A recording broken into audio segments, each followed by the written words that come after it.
Good afternoon, my friends. This is the Grimflayer. Hope you're doing very well today, and it is time yet again to jump them out on this channel, but as often is the case, we do have a twist today. This is Bloodless Jund, and if the name wasn't obvious, maybe you can tell what's going on by the 60, and we're kind of named after what we're not. We're named after a card in its absence, which is Bloodbraid Elf, who is, of course, a very powerful top-end card, a staple of Jund, a perennial overachiever in the archetype, but not a card that should be completely unable to be questioned, am I right? You know, it's definitely something that we can examine, and our donor today for this donation league has done exactly that, and has registered, or has rather funded a league for myself to register a list without Bloodbraid Elf, a bloodless Jund list, if you will. So, we're going to talk about the list a little bit. We'll talk about the donor a little later as we are finding our first opponent. But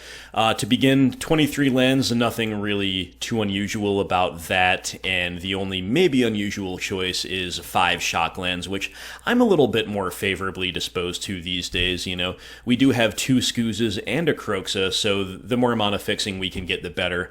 9th fetch land, it does serve a similar purpose, right? But a pretty stable, pretty classic mana base with perhaps that exception. When we start looking at the 1-drops, though, things get a little bit different already from what we're used to seeing in Jund, and the things that are different are a result of no Bloodbraid Elf. Number 1, 3-3 split between push and bolt, whereas Bloodbraid Elf lists usually only play 1 to 2 Fatal Push, because of course, when it's good, but as a cascade it is perhaps the single most likely to be a whiff in our entire 75, right? So the absence of Bloodbraid Elf allows us to lean more heavily into Fatal Push if we want to, and I do believe that right now in the meta, we want to, right?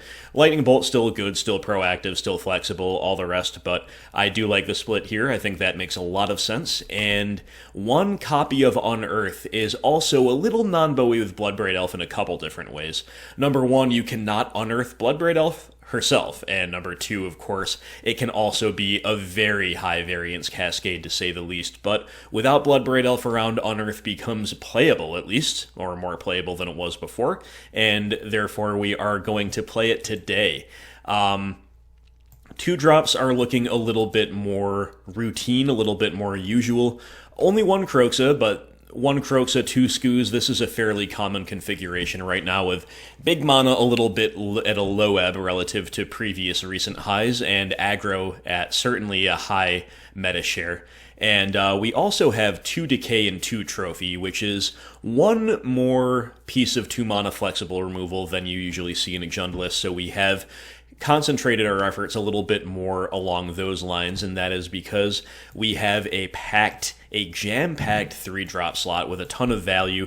Only 3 Liliana, so the donor, by the way, donor's name is Alex Cote. I am told that Cote is almost correct pronunciation, but I have not yet been told how to correctly pronounce it, so Alex, I hope my near miss with the pronunciation, hey, it's better than usual, right? We'll take it. So Alex was, he is not favorably disposed so much toward the 4th Liliana. That is a deck building choice that he routinely makes, and I did suggest the 4th Liliana as part of our back and forth, but it's a suggestion he did not take me up on, and that's totally fine. Hopefully we get rewarded for that today. 2 Kolaghan's Command, a main deck Klothys, a lot of this stuff is pretty normal, but full 4 Seasoned Pyromancer, so this guy, as has been proven by recent results, can be kind of the beef of an archetype, can be a very valid 4 of at the top end, generating value, churning through the deck, value on multiple axes, right? The successive Gruul is testament to this. To a lesser extent, the success of Rakdos mid-range builds is also a testament to this, and Seasoned Pyromancer, we're going to try to lean really heavily into him here on Bloodless Jund, and going back to the Unearth. Unearth gets a lot more appealing when you're playing 4 of these guys. Hard to imagine a more appealing Unearth target in a grindy matchup. Moving on to the sideboard, we have a lot of familiar faces, 2 each of Brutality, Engineer, Pillage, and one each of Boyle, Huntmaster of the Fells, Ashiok, Dreamrender. A lot of this stuff is pretty stock, and one Weather the Storm, which is a suggestion that I do believe came from myself. I felt with Alex's first draft, we were a little soft to aggro and red deck wins archetypes, so Weather the Storm was a concession that he perhaps made to my fear in that regard, and a lot of that stuff's pretty usual. Alex is also the resident dredge hater at his local store, to the point where he has even gone so far as to main deck 3 surgical extractions before, just to get the dredgers, just to get them. And Nihil Spellbomb times 3, you know, a list I would construct would probably have 2, but I think this is Alex's dredge antipathy shining through, and we will be well prepared for it. And as Alex mentioned in our back and forths, which were really fun, by the way, always fun to work with a donor, you know, he's worried about the Uro decks and other ways that people get value out of their graveyards. So even though, like I just said, I would probably only play 2 myself, on the other hand, you can never really have too many Nihil Spellbombs. They're such a good fit in our deck, right? The thing that's a little more unusual is the final sideboard slot of 2 copies of Veil of Summer, and of course, Veil is another card that can be an absolutely dead cascade way too often off of Bloodbraid Elf to overlook. Like, that is a real non-bow that you have to take into consideration, but the card is nutty. We all hate it. We all love to hate it, but sometimes we all love to use it too, let's be honest, and without Bloodbraid Elf non-bow around, we can take this opportunity to pack Veil of Summer into our Jund deck. So there you go, guys. That is Bloodless Jund. Once again, this is a donation league for Alex Cote, or something similar, someone similar to that. Forgive my repeated mispronunciations, my friend, but thank you so much for your generous support. Alex is a new confidant, newly minted, just not long ago, but he immediately ponied up and funded this donation league, so thank you so much, Alex. I appreciate it. Everybody viewing, I'm sure, appreciates it as well, and yeah. Our opponents, though, not appreciating it so much. They're watching. Even though I'm recording and not streaming, they're somehow watching this and saying, I don't want any piece of Bloodless Jund. Time to find another opponent. So, what else can we say about Alex? Well, he's had many top 16 finishes in big face-to-face games events, so that is really cool. And he's played a wide variety of archetypes, but Jund is the one that really he's gotten the results with and that he's fallen in love with, right? We all know the story, it's a familiar one. But he was a Bloodbraid Elf loyalist and a skeptic of both Klothys and Spyro until relatively recently. When he finally got around to testing them, he decided to go all in and test a list much like the one you're seeing here, and he did in fact end up falling in love with those cards as well, to the point where his donation league is Bloodless. So there we go, guys. We've got a pretty medium opening hand. Double Swamp is so bad, with our hand being like a Skoo's hand. I'm still probably supposed to, I think it's functional enough to keep, but this is at the low end of functionality. If the Swamp was a discard spell, we would be really happy. Also, if it was a top end of recurring value potential, we would also be happy. We are against Is It Prowess, or perhaps Mono Red Prowess, right? That deck would still be playing Fiery Islet. So I think what I should do here is grab Stomping Ground and main phase Bolts. One reason to do that is because, like, if you're trying to fetch main phase when you otherwise don't have to play around light up the stage, which is good practice, you know, you might as well kind of get it out of the way sooner so your play is less obvious, right? We also need to get as many green sources as early as possible, so by doing that, we both thin out the deck and also potentially allow ourselves, if we're not able to thin out the deck, to draw more green sources. Okay, so opponent plays Eidolon of the Great Revel. That's not what I expected. Either this is a different take on Prowess than I'm used to seeing, or this is a monocolored burn deck. Either way, it is an open question. Do we Goyf or do we Trophy? I can really see either. I think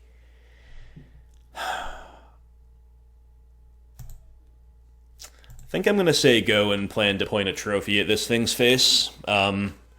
They will have a lot of collections of cards that incentivize them to do things first main phase and take some damage off of Eidolon. Sadly, that's not really going to be the case for us, but hey, it means we're probably not taking too much damage this turn, right? As always in these matchups, it really hurts to trophy instead of to decay, right? When they're sitting on islets, which these decks always are. It not only ramps them and thins them out, it gives them more fuel for the fire, and they're just going off on us right now.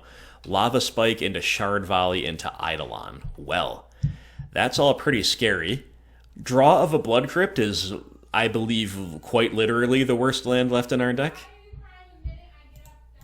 So let's just play Tarmogoyf and hope the 5/6 Goyf is big enough to stonewall them. Unfortunately, we're at 6, so they can just sling a couple burn spells upstairs. But they're like a suicide burn deck, I guess, with Shard Volley going all in. It's another... Against the Shard Volley deck, Assassin's Trophy is especially bad. But... yeah, I don't really know what... Okay, they play Goblin Guide, sure. Wow, 2 Goblin Guides, okay. Are they going to swing? No? Okay, I could kind of go either way. Draw of Bloodstained Mire, definitely pretty bad as well. I think the play here is, like, if we had more green sources, I would just definitely jam Skoos and take our medicine, hope to maybe fade a burn spell for 1 turn and then take over the game. We've drawn all the wrong colors of lands, so under these circumstances, I believe it's probably better to say go. If they didn't attack before, they're not going to attack again unless they draw something hot off the top, but if they draw something hot off the top, we're in trouble no matter what we do. So bluffing removal here, I think, is at least reasonable.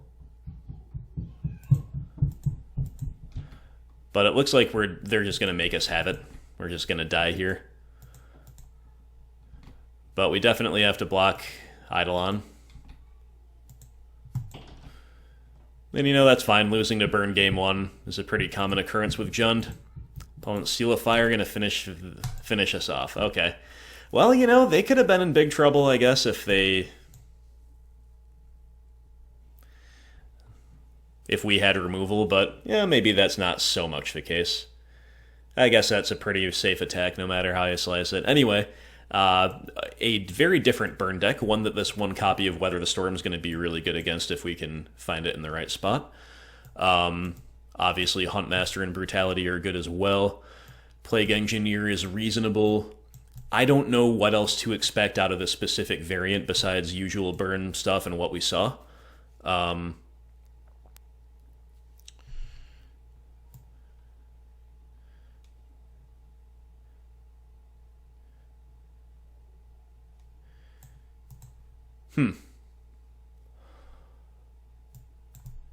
Alright, let's just begin with the idea of getting those 4 cards in and playing against more or less a normal burn deck.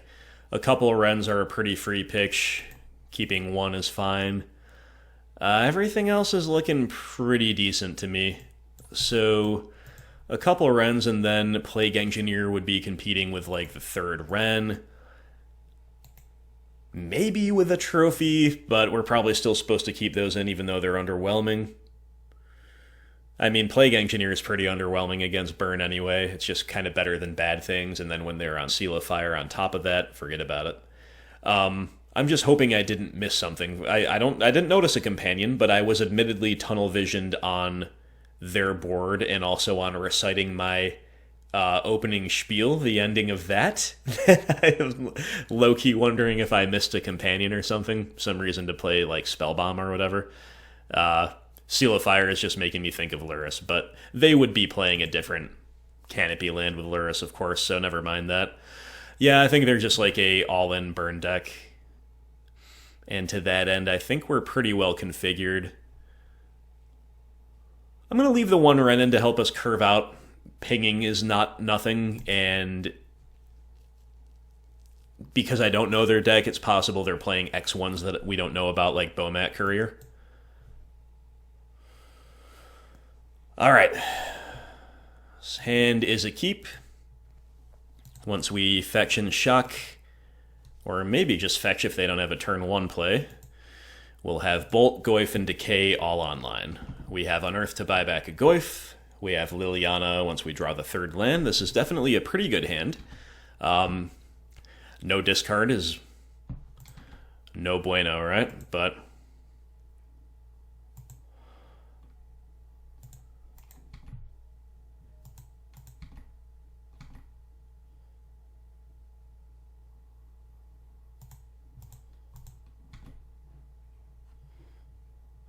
I think we have to go for Bolt here. I wouldn't be the most surprised if they had like a mutagenic growth or something. That'd be really bad, obviously.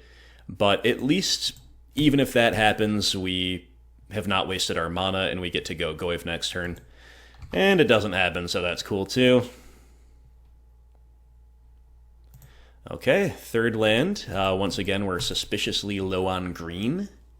But this time we don't have Skoos around yet for that to matter so much.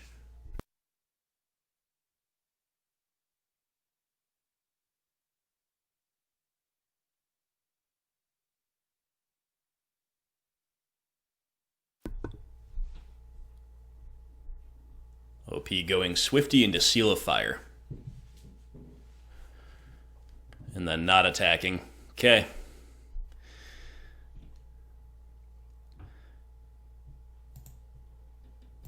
Guess it's a pretty easy play of Liliana Edict you.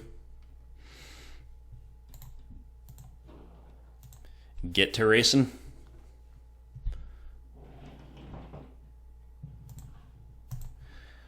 Between Seal and Liliana, this Goyf has the potential to become truly gigantic.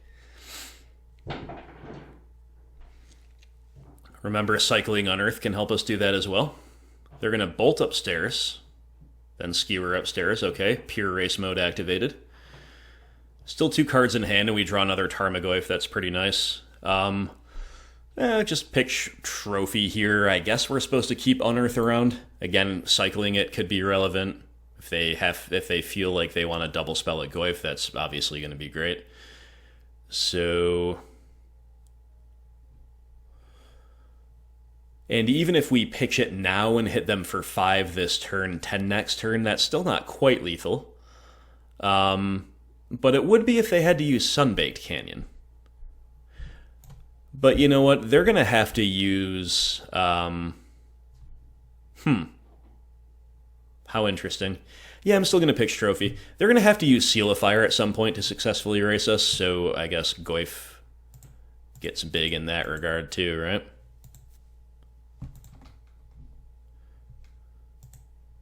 Okay, they just had a mountain in hand, 1 unknown. Well, we're seeing early Goyfs and enough early interaction to be fine with the progression. It's a pretty solid progression. OP just going to seal us. That means either skewer or light up the stage, I guess, right? Or Chandra's Incinerator. Okay. I actually haven't played against this card yet. Thank everything in existence that we have Liliana onto. And the opponent just actually killed themselves here by making that play. Between growing the Goyf and tapping the Peatland, they're now overwhelmingly dead. Okay, well, Chandra's Incinerator, it's possible I should have read them for this. Seal of Fire makes sense. Shard Volley kind of threw me off, had me sniffing down other potentialities, right? But, so that's a really hard card for us to beat some of the time. Liliana was awesome there. Really awesome. It's almost to the point where I would consider bringing back a Thoughtseize, but that seems pretty loose. We do still have Lilies and 2 trophies to beat an Incinerator. But maybe a Thoughtseize is better than a Wrenn and Six. Why don't we do that? I think that's fine. It could be that Plague Engineer, by virtue of just, like, not being painful, is better than both, but I'm going to play a Thoughtseize. I'm going to say that we're kind of soft to that card. We will keep a pretty solid hand. The opponent will mulligan.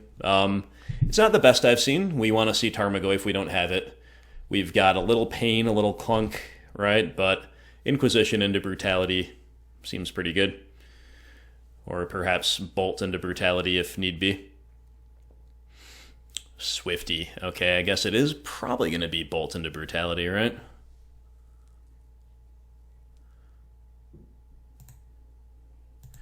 Either way, we need Blood Crypt.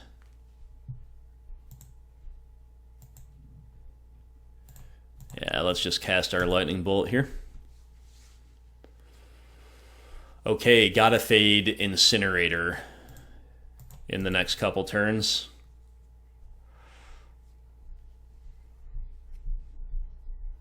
Scavenging Ooze. An awkward draw. Because it's just going to die to Seal of Fire. But more importantly, perhaps, it seems like Seal of Fire could turn on Incinerator pretty easily next turn, and there's not much we can do about it. So this is also awkward because we're not yet making the third land drop for Liliana, and if we use Brutality now, it will simply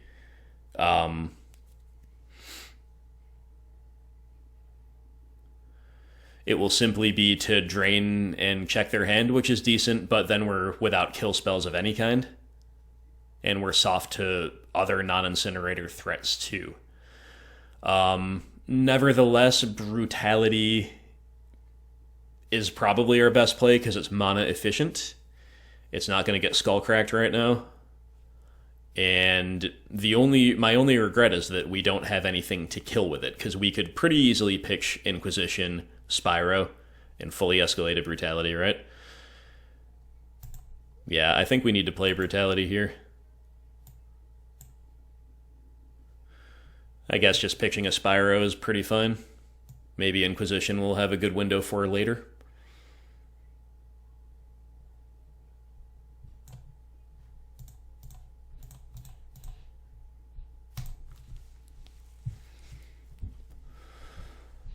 Okay, they're going to bolt in response. Sure, 2 shard volleys. Okay, yes. Much less scary than Incinerator, which I guess we still have to fade maybe for a while, maybe till our Lily's live. Yeah, see, this is what I was worried about. They didn't have the Incinerator, but they do have the Swifty. All right. So now we desperately need to draw a land, or I guess a kill spell is good here too, right? But, oh no, Seasoned Pyromancer, so bad. Missing the third land for 3 turns in a row is what's real bad here. So now we have our only castable card in hand besides an Inquisition on an empty hand is the Skoos. So now they can do whatever they want. Seal of Fire away the Skoos. They'll Lava Spike us. Yikes. Well, I think we're supposed to take the hit, right?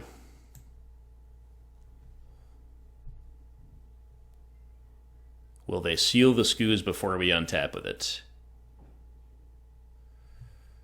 No.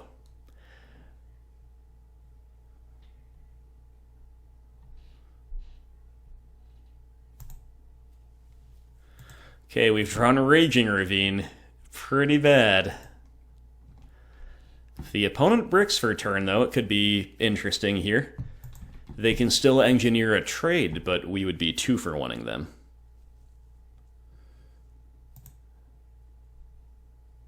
Obviously, we're dead to a few things here.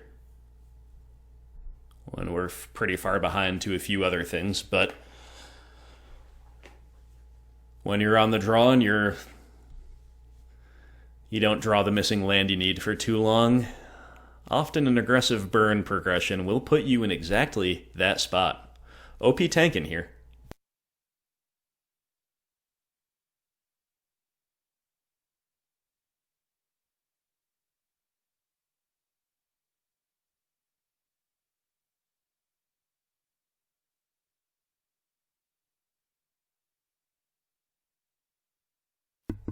OP just drew Lightning Bolt. Okay, so one of their very best draws. They're pointing it at the board.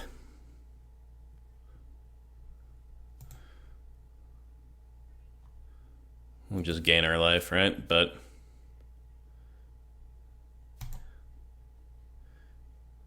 we're at a virtual 1. And we cannot play Liliana. We can make blockers, though. So they're going to have to draw actual factual burn spells to beat us right away. Blackcleave Cliffs. Drawing lands in the wrong order now, aren't we? So let's play Spyro. Pitching, I guess, Lily, because she's uncastable for now, and Inquisition. Hanging on to the other Spyro for dear life. Keeping Blackcleave Cliffs in case we don't have any better land drops to make. Which we don't. And we drew another Lily. Okay, so not punished for that looting. Punished by most of opponents' top decks by dying. We'll see what happens. Okay, they drew Goblin Guide. Okay. We're not dead. And they don't even attack.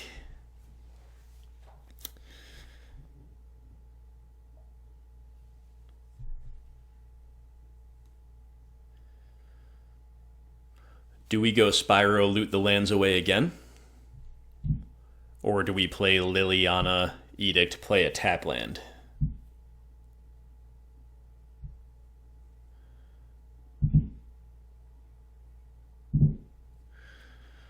I don't know. They're both kind of bad, but I kind of like playing Lily. Do I? Do I really? I don't know. Maybe we're supposed to assume that we need them to brick next turn either way, which I guess is true. So maybe it's better to Spyro and dig for, like, Weather the Storm or something to stay alive. Alright, sure. Spyro, pitch some lands. I think we are supposed to keep Liliana, even though it's kind of incongruous because we're digging for weather and we need the lands to cast it, but whatever. Oh, don't worry, we're drawing only lands off the top anyway. Oh, man. I'll play one of them out just in case, but seems unlikely that we'll ever have the chance to fetch it in this game. Yeah. No lands for too long, and then all lands off the top. But at least we're, like, bluffing whatever now, Weather the Storm or something. And at least we have blockers, and another turn of us being not dead. And our one of Thoughtseize off the top? Oh, guys. Oh, dudes. This is going to be one of these leagues, huh?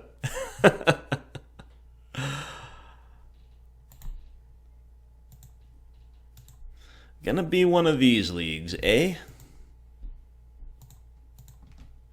All right, we got to start racing. I'm gonna ship in with one Spyro.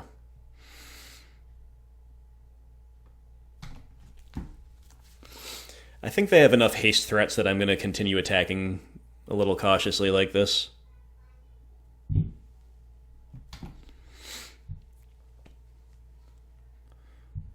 So P gonna put us out of our misery? Rift Bolt. Okay, next turn. Next turn it will be out of our misery. Okay, we need to draw Brutality. No, Tarmogoyf doesn't do it. I was going to say Brutality, Weather the Storm. These things don't do it. Too bad. Yeah, I mean, we came halfway prepared for the matchup. Not specifically that one, but more conventional ones. And we didn't get there. That just kind of sucks, but that is the type of progression on our end that would be losing to Burn or Prowess kind of just the same. Like, I think the keep was justifiable. I think we got max punished by drawing more 3-drops instead of the third land by the third turn. And then we also got really punished by, when we finally got our Spyros online, hitting only painful lands. We don't need any more lands, and we definitely can't use them if they're painful. So, basically, wrong...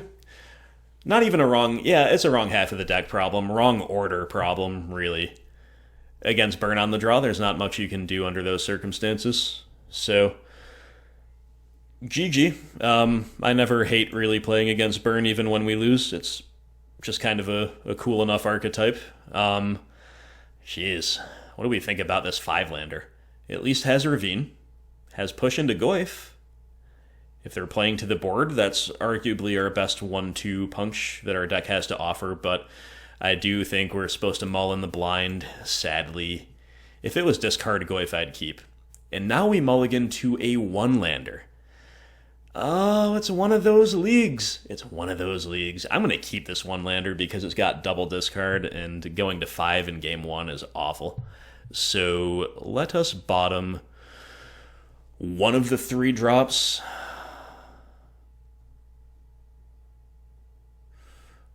I'm going to bottom Kolaghan's Command. And we're just going to draw Runner lands and be off to the races, right? Right? Oh, man.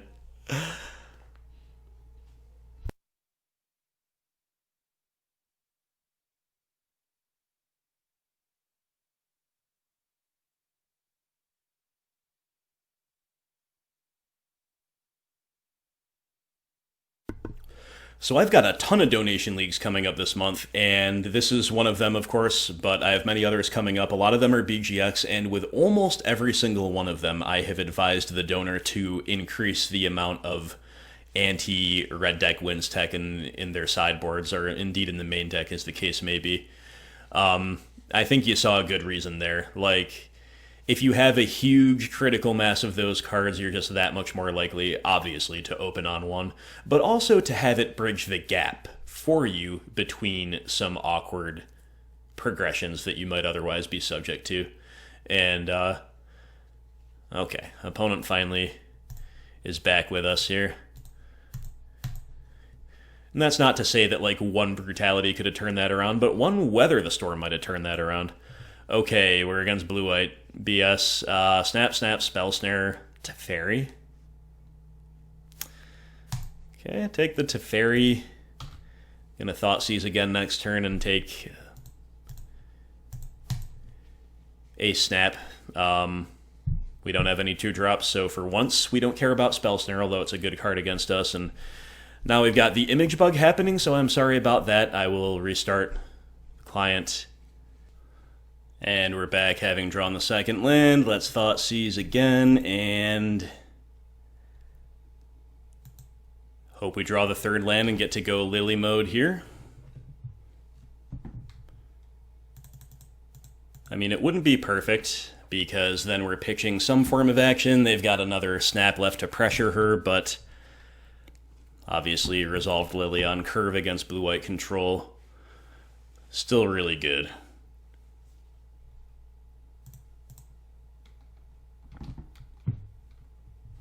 Gonna hold the lightning bolt here. Okay.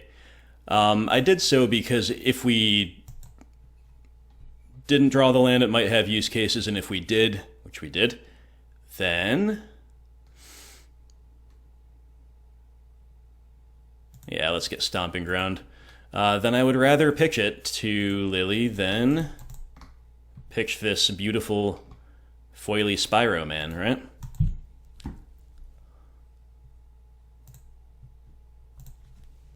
Okay, well, we got pretty lucky to hit the 2 lands. And maybe the opponent will be playing at a quicker pace now for us.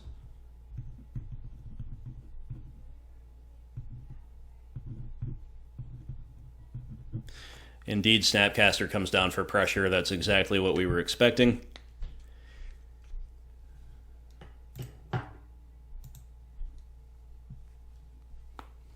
So just a land here would be perfect. Let the whole hand go. Nope.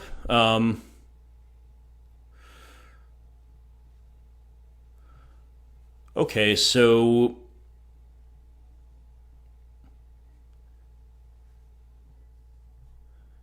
have they played Hallowed Fountain from hand? No, they discarded it. So there's 2 unknowns in hand. Seems just like more lands, to be honest. I'm going to main phase. I'm going to play the Spyro, rather, before we decide what to do with Liliana. I don't believe they have permission, and yeah, they don't. So we turn the push into a token. Yeah, I'll keep ticking Lily up. Pitching the Overgrown Tomb I think is fine. Uniquely with Alex's build here, we can afford to do that more so than we could with a Bloodbraid Elf build. That sequencing that allows us to, again, turn the push into a token and then say, well, you know, we don't strictly need that 4th land, so let's let it go.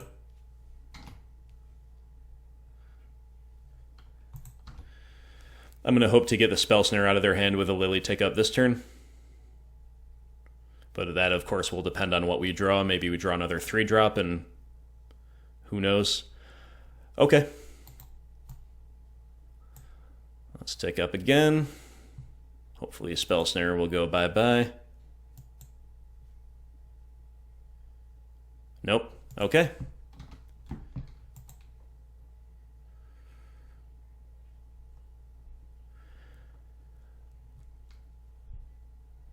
I think I'm going to start getting after it with the Spyro. Like, what are they going to do? Path the Elemental to get pressure on Liliana? That'd be pretty good for us, right? At the same time, I think it's fine in a general sense to kind of err on the side of being more cautious and playing toward the Liliana win. Playing more cautious with our attackers and stuff. They will top with Opt into Teferi. Well, Teferi is pretty punishing. But when is he not, right? So Teferi gets to tick down, draw a card, kill the Elemental.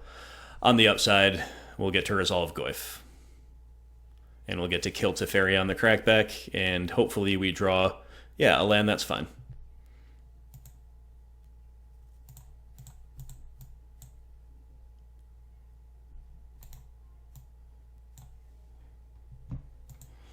So we did successfully navigate through Spell Snare, which they now discard. We get to smack Tef off the field. And we are pretty far ahead on board, but it's blue-white control. They've got 4 mana and now 2 unknowns in hand. They're just going to main phase Path the Goyf so they can keep going after Lily. It's a pretty good draw for them.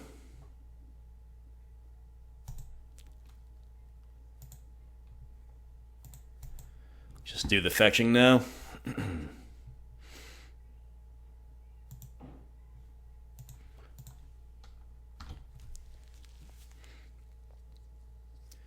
But it does mean we can tick up with impunity here, not worrying about Cryptic Command. Okay. Fatal Push, not the most spectacular draw, but this is a reasonable window for it. We get Big Tef out of the hand. Now that feels good. Now that feels really good. And I'm glad our opponent is back with us here. While I would always take a clock win against blue-white control when I'm on BGX, it's, again, just not good content. So, all right. Something proactive. That is proactive. Tarmogoyf. Tick up. Grey Ogre mode with Spyro here. It's, what is it, connected 4 times now? Something like that. There's nothing in their graveyard we need to watch out for in and of itself. Obviously, they could find their 3rd Snapcaster Mage, and that would be less than ideal. Abrupt Decay. All right. Do we begin with an attack or with a tick up? I think with an attack. With that draw. Let's begin with an attack.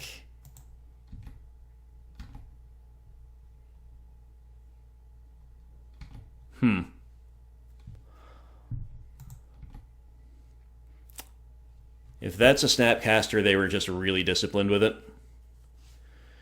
If it's a Cryptic Command, that always sucks. Also, they were really disciplined with it.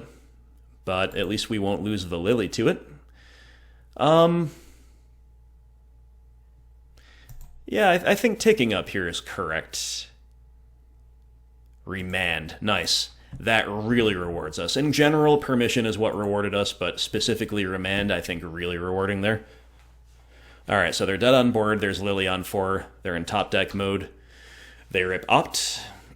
Hey, I might as well narrate really heavily if you can't see the images on their cards, right? Sorry about that once again. Bottom with Opt into Concession. Love to see it. Love to beat blue-white control. Looks like a classic build to me. I don't know how much credit we should give them for Stoneforge Mystic having not seen it. So I'm going to try to just leave like nominal answers into it that can do other things. Veil of Summer is for sure. One Spellbomb is for sure. In the maybe board, I will say the other 2 Spellbombs, the Ashiok, the Huntmaster. Boil is for sure. We'll probably play like 1 Brutality, but we can consider both. And I'm not going to play Pillage without having seen Stoneforge Mystic. We don't need the other things, so that's still a lot of cards to consider bringing in. We need at least 4 slots, up to 10. Let's cut all pushes. Let's just start there. Bolt can still beat Snap, or, well, it can beat Snap, but it can also beat Stoneforge. We still have Decay, Trophy, Kolaghan's Command. So if we leave bolts in, we're well insulated. Unearth is high variance, I guess, kinda. Just because it can, like, really be good if it's buying back something that gets countered, but most of the time, are they really countering our creatures and winning that way? I would say not. So we could trim Unearth. We could trim a Ooze.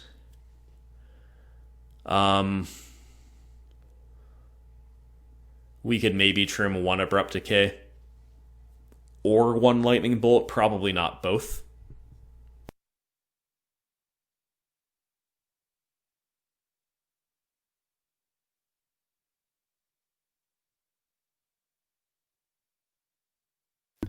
So I think a second Nihil Spellbomb is going to be the safest card to bring in. Let's start there. I'm kind of high on Ashiok, but if there's a match to leave it on the bench, it would be on the draw. So I think submitting like this is totally fine. I also think playing the Ashiok over a Bolt or a Decay is totally fine. What do we want to do? We're pretty 3-drop heavy. I'm going to run like this.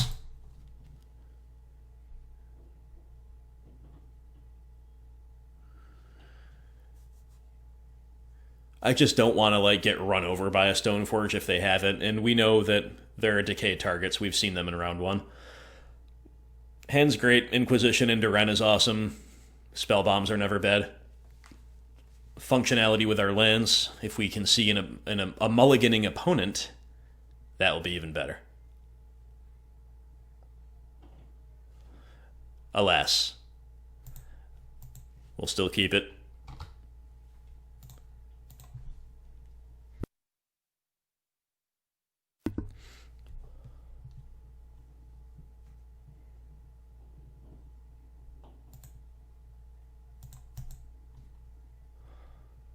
I think we grab Blood Crypt here. Inquisition U, and we see 4 lands. Little Tef, Monastery Mentor, Aethergust. Okay, scary hand. Aethergust is real annoying. Monastery Mentor is actually the card that we can't beat right now, though. Unfortunately, I think we're priced into taking it.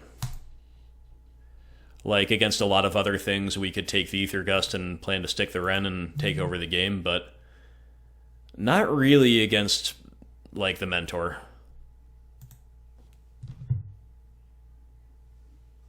Oof, we are just drawing only lands off the top.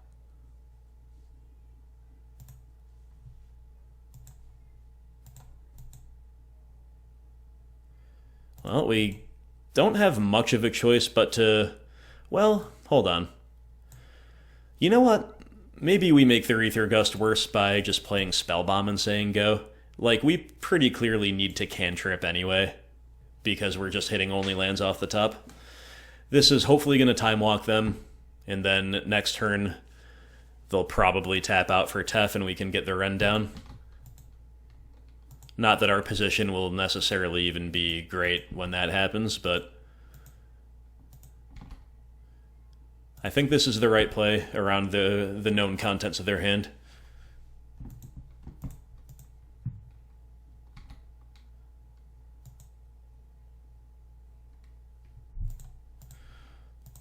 Okay, time to Spellbomb OP.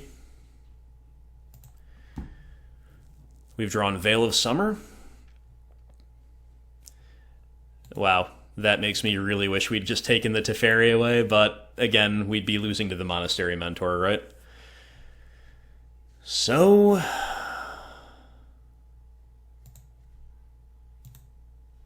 Inquisition into Wrenn it is. Inquisition, definitely a fine draw. Aether Gust Snapcaster Mage, pretty easy. Well, I was going to say pretty easy Aether Gust, but actually it still should be Snap. If we're going to play her on this turn, which we are.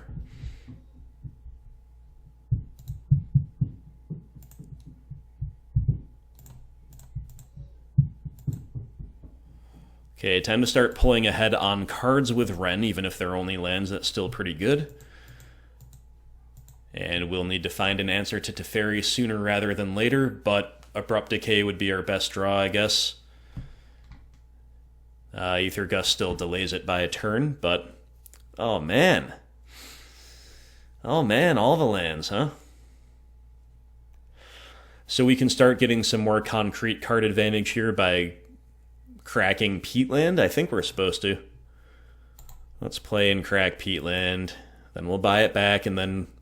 We'll probably just play Nihil Spellbomb. Okay, Tarmogoyf.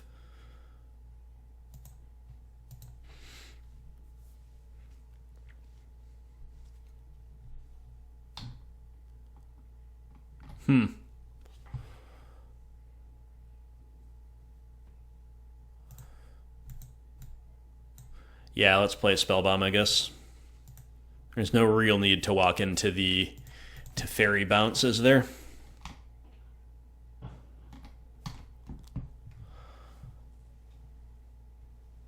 You know, if we were able to cast our Veil of Summer at opportune times, that would be nice, right?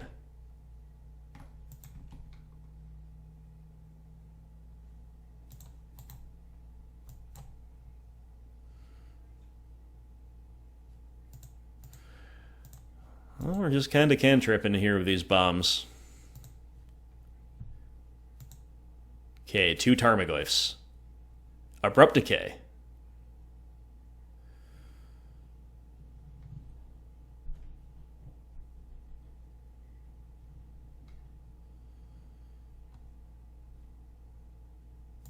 Well, I'll begin there.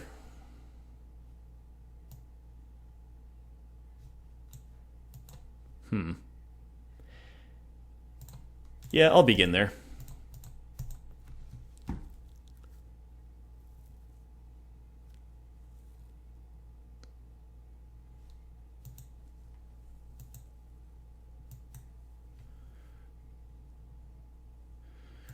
So then, as clunky as it is, we're going to keep the Peatland loop up, redraw the Abrupt Decay before they can make a shuffle, buy back the Peatland, and then next turn, hopefully, Veil the Tef. I'll put this Catacombs in the bin. Or, excuse me, Decay the Tef, take it from there. Opponent's definitely flooded.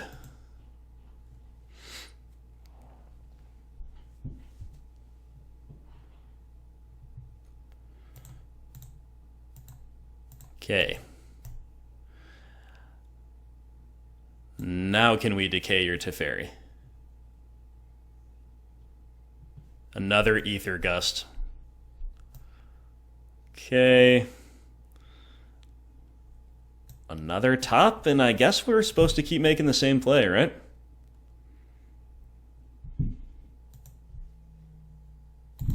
Again, it's definitely pretty awkward, but... the opponent cannot be feeling great about this either, can they? And I'm just going to keep binning fetch lands, because if something happens to our graveyard, they're the ones I'm least interested in having. The Wrenn ult is a real way to win this game. And I wonder if we're about to get the chance to go for it. Looks like it.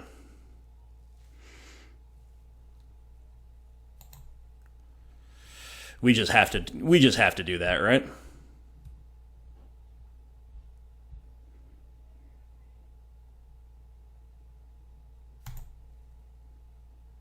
It's just so good.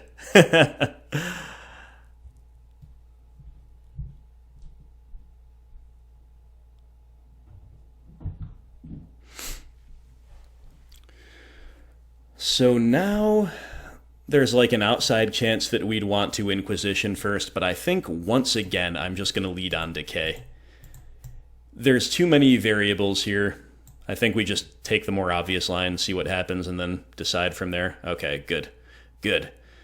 Now let's just play Kroxa. Seems hard to go wrong with that play under these circumstances, even if they're sitting on permission. It's a pretty bad trade for them. Yeah, they have to mono-leak a Kroxa. That's fine. Okay, so we're 5 cards to the opponent's 2. We have the Renblem, and these are all really good things. They'll opt to the bottom. And I guess now we can, like, repeat Veils of Summer, which is pretty sick. We've also drawn Thoughtseize, which is also sick. And if we lead on Thoughtseize, we can still then go land black, black, red, red for Kroxa. So why don't we do that? Might not even be necessary, really, to lead on Thoughtseize, but exactly for Path to Exile, that's exactly what I was thinking of. Boom. Okay. So we're going to go kind of shields down, if you will, with our Renblem, but I think that's fine. It just means that, like, gas off the top is really good. And lands off the top are really good, right? Let's try to leave a little bit of everything around.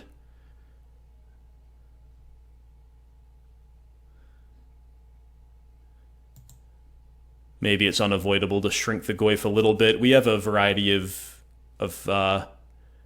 considerations here, but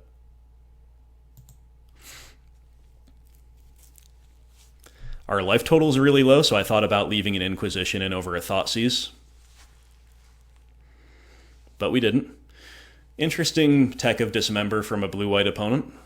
That's the concession. All right, we crushed him. That was a Junding out. That felt really good. We got pretty lucky. You know, we got the big payoffs out of their hands at the right times. We didn't see any cryptic commands. Wrenn OP. We didn't even need the Veil of Summer or the Tarmogoyfs or the Liliana in our hand. And hey, like, you could have sequenced a variety of different ways there, but the way I did it was one way, and it got us there. So let me restart the client. See you for round 3. And we are back, my friends. I do once more apologize for the issues with the images, but hopefully they'll be rectified. Usually restarting the client has us with some smooth sailing in that regard for a while. I don't know, some days I could literally play all day and have no issues. Some days on, like, the second match after a fresh restart, we have the issue. So I don't know what's going on with that. But anyway, we have a keep. It's a really strong hand against, like, combo and control. It's, okay, could be good against big mana, but Tron keeping 7 is always scary. Definitely a good hand against big mana, though, anyway. I was going to say it's bad against aggressive decks because it's so painful, but we don't have that issue, so. Yeah, let's lead on the Tomb. I gave a little thought to going to get red early because we need double red with this hand, but okay, Inquisition will take Ancient Stirrings. Let's see what else they have. They have Mine to go with this tower, double Forest, and then double payoff that we can't beat. So, okay. Interesting. Yeah, I'm going to say that we should play as though... I'm going to say that we should play as though they're not assembling Tron, because again, I don't think our hand really beats either payoff, but now that we've drawn Kolaghan's command, we could more realistically beat Wormcoil. So my initial thought was play Kroxa, They're going to discard something. We're going to hope they don't just have Natty Tron in the top 2 cards, and then, you know, Thoughtseize will still be just as good next turn as it is now. I think there's still a lot of merit to that. Yeah, I still think I'm supposed to do that, but the prospect of Kolaghan's command does change things a bit. It does make just Thoughtseize go more tempting, right?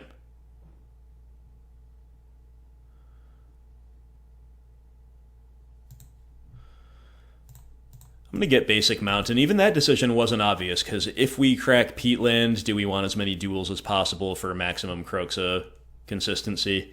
You know, it's tough. I'm mindful of spending too much time on decisions like that might not matter. Okay, so OP plays Forest. They've pitched one, so I don't know what that tells us, but never punished. We draw another Thoughtseize. Cool, so definitely leading on 1 no matter what. They drew Karn the Great Creator, and they have Urza's Mine in hand. Okay, so we kind of have to take the Karn Great Creator, I guess. Because we don't have a great way to pressure him, and it's just a 2-for-1, and it could spiral out of control.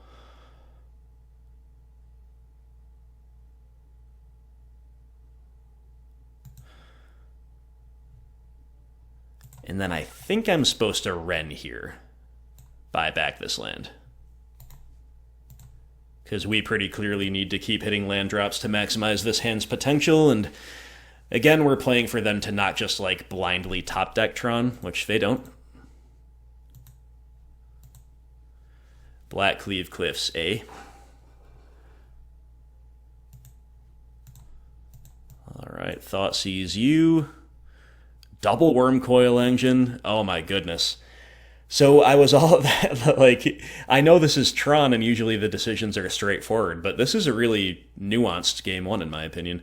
I was all set to take Karn Liberated, because again, with Worm Coil, we can feasibly grind through it with a K command, but now, again, I think we have to assume we're going to fade Tron, and now we can't probably beat 2 Worm Coil Engines, so I think we have to take 1.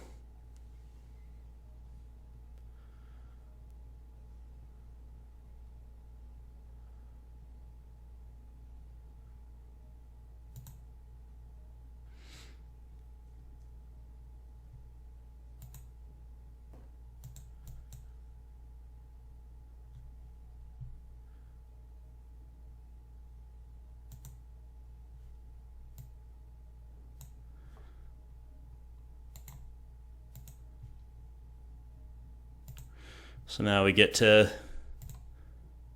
buy back these lands, get a little bit of a clock down with Spyro, pitch 2 lands, still hang on to K command. It's all pretty good. Kroxa can come back next turn.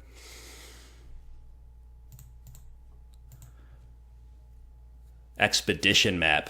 Okay, well.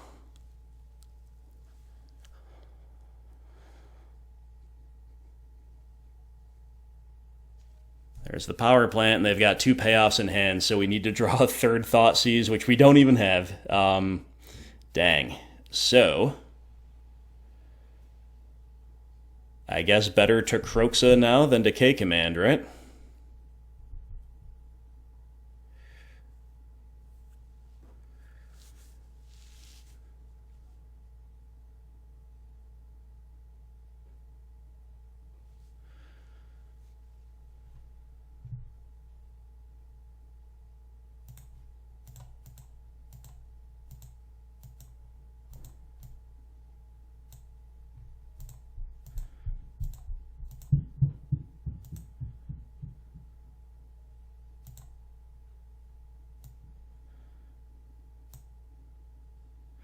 I'm going to transition here to pinging with Wrenn, which I think is probably advisable.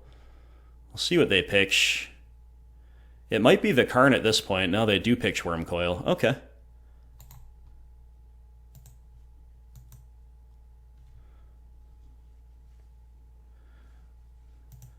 We still have Fatal Push as a relatively free discard if they do go Karn Plus.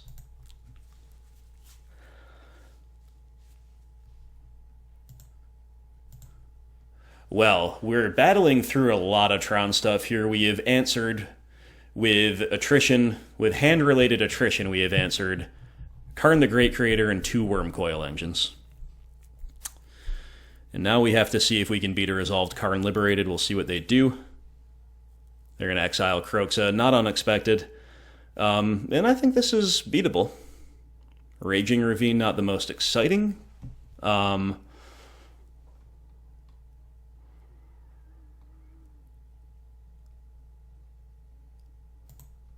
At the exact moment, but overall it could help us get there.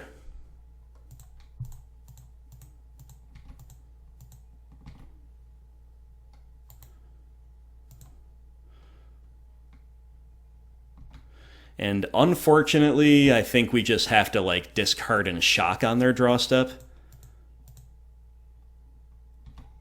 It leaves us softer to like another Wormcoil next turn or whatever, but that's going to be the line, right? And then crack Peatland. Walking Ballista, sure. That's a fine one to get rid of, I guess. Tarmogoyf. Okay.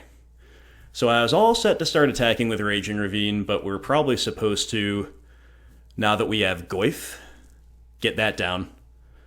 And if our play is to get that down, we should begin by doing a little Peatland looping here.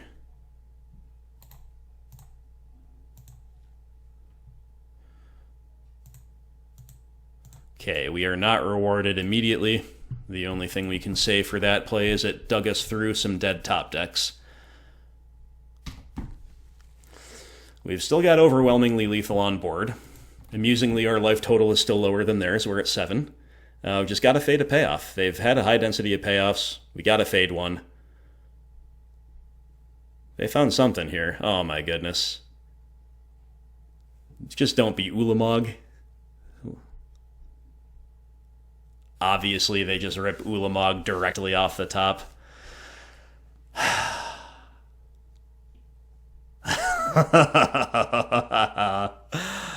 I'm holding my tongue.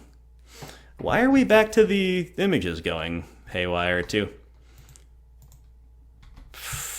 Alright. Now we need a Liliana.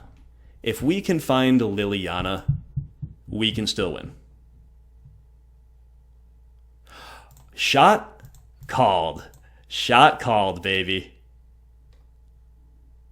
How about that? How about that? See you later, Ulamog.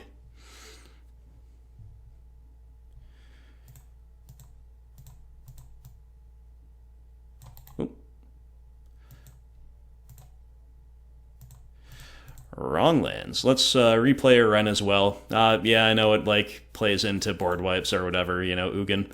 But we're going to do that.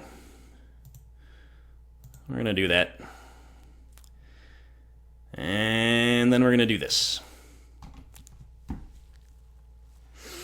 So opponent goes to 8.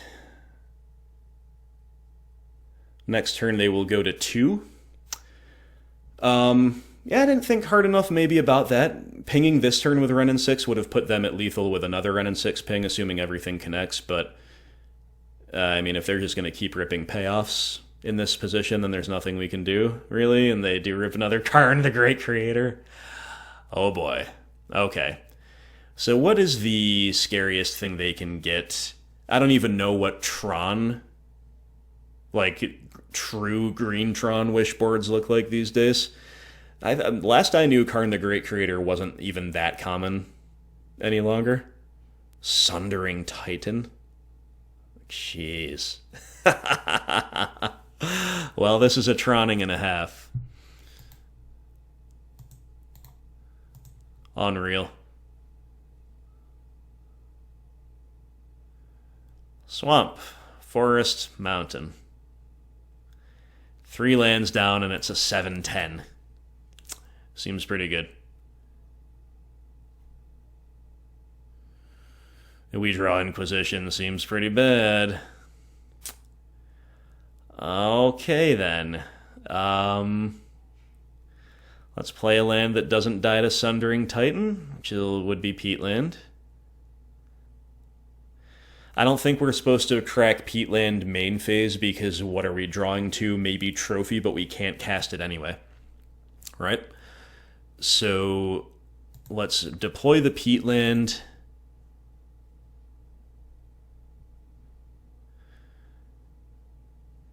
Probably supposed to buy back a land here, but pinging is not unreasonable. Pinging the Karn, that is.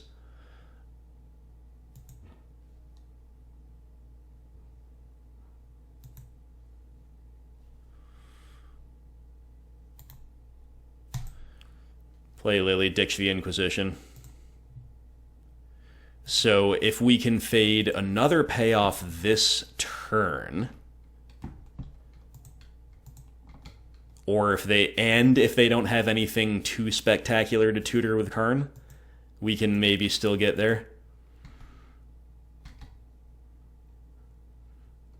But if they have something to tutor that removes Spyro, we're just going to die to the Sundering Titan because we're at exactly 7. And if nothing else, I guess they can tutor Walking Ballista, I'm sure, right? So this is going to be a tough way to go against Tron.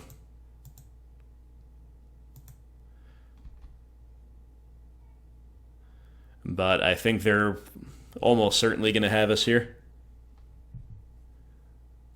Again, I couldn't with confidence tell you what's in their wish board these days. Yeah, I mean, what are you going to do? What are you going to do? We fought through a whole lot of payoffs. Ooh, Sorcerous Spyglass. That doesn't kill us. It certainly extends the game, though. It's certainly annoying. But they're just going to look at our hand and name Liliana.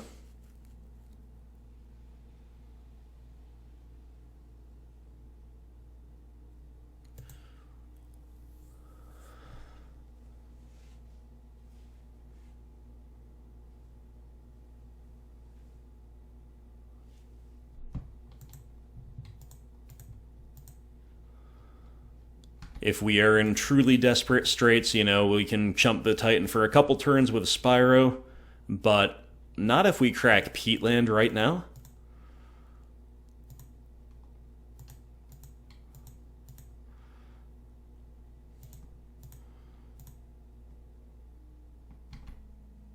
I mean, we definitely block here either way. I think I am cracking Peatland right now. We do have actually a lot of good draws here. We could draw a removal for the Spyglass and then Edict with Lily, put him back in top deck mode. We can kind of draw a lot here. I don't really love that draw of Scooz, to be honest, but... Okay, their other card was a land, which was pretty clear, I think. Another Inquisition. So bad. And now I believe we have to ping Karn while we can.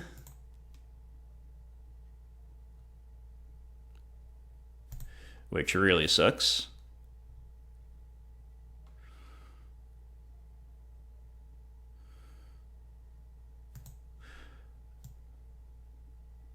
The one thing that is kind of cool about Scooz is we can play it and we can also justify playing the shock land tapped. And then we'll gain a life before we inevitably chump. Or actually, we can threaten lethal on the crackback. We can just take the hit and go to 1 from Titan. Yes, they draw land and they show it to us main phase. So now, if they see the same line that we just saw, they actually should not attack, right? Because we're not threatening lethal, because we're going to be 1 land shy. No, with the Wrenn ping we do. Okay, lots to think about. Do they attack Wrenn because of that? They're just attacking us? Okay, let's make sure we're doing things correctly. I think we just got lethal on the way back here, right? Yeah, maybe they're assuming that we either don't have the 5th land or it would hurt us to cast it, or to use it. Okay, Xaxes on the crackback. Ravine for 4, Scooze for 3, Wrenn for 1. What a game. What a game 1 against Tron.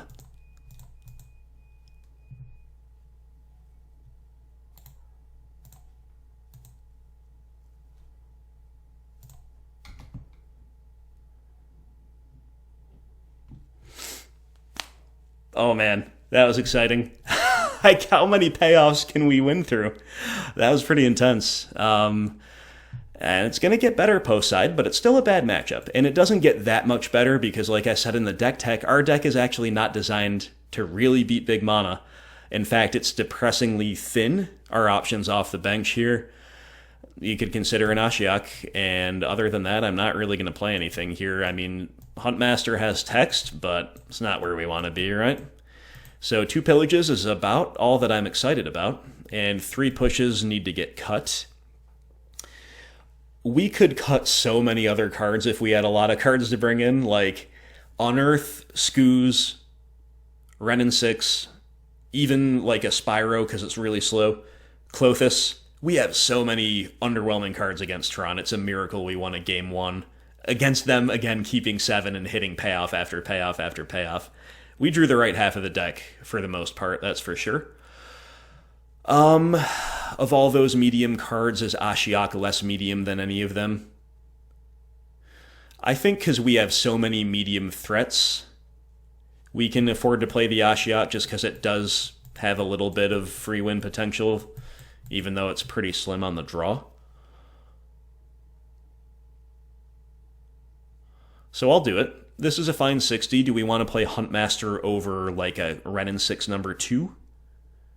Or Klothys? Or a Scooze? Or an Unearth?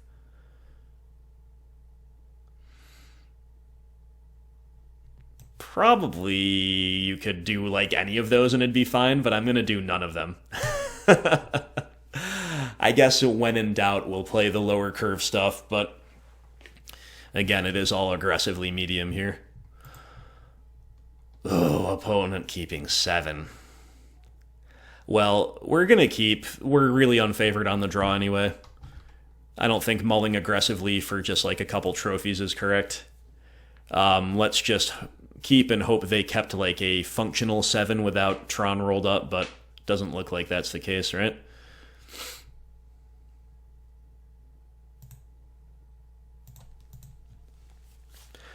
Okay, so turn 2 Kroxa into turn 3 Lily. But that's not good on the draw against an opponent keeping 7 with turn 3 Tron now, is it? So we need to draw a trophy now, and we don't. Alright, we have almost certainly lost before it even really began, but hey, it's Tron, we're mid-range, what else is new? Isn't this just typical, you know? We scrape out the tiniest margin win in game 1, and then in game 2 they're just like, me play Tron, me win game. I'm joking, I know there's some nuance. As with any deck, there's some nuance. I don't even really hate Tron, it's just kind of funny sometimes. Hey, maybe they don't have a payoff, but you do kind of doubt it, right?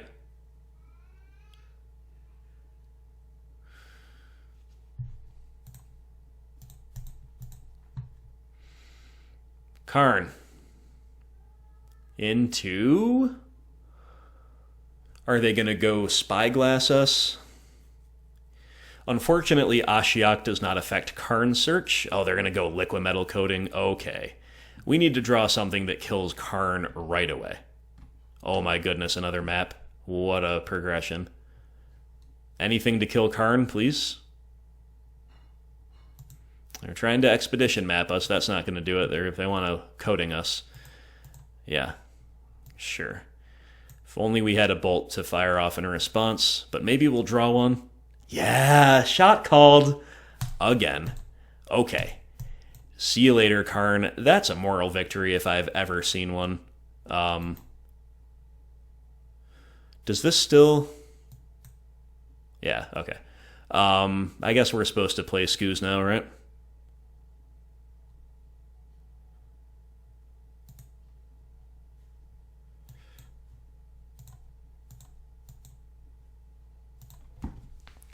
Sure. Our Grizzly Bear versus your, 10 mana turn. Let's see what's going on. But hey, again, maybe they don't have the most payoffs in the world. They're just going to go get another tower. So 8 mana this turn. That's a scary number. Hopefully only a Ballista, but unfortunately it's Ugin, who gets to tick up, kill the Ooze, and now we just have to top deck the right thing again, which we do not. Kolaghan's Command. So, our options here are play Liliana, tick up, lose our Ashiok, because it's not doing anything anyway. Get a card out of their hand, and maybe force Ugin to tick down. Or we can just pass holding up K command. I think it should be Lily.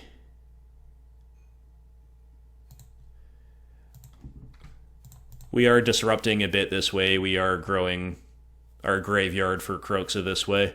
It's all completely futile in the face of Ugin, but if we draw an answer to Ugin, then maybe these plays will be enough to let us recover, right?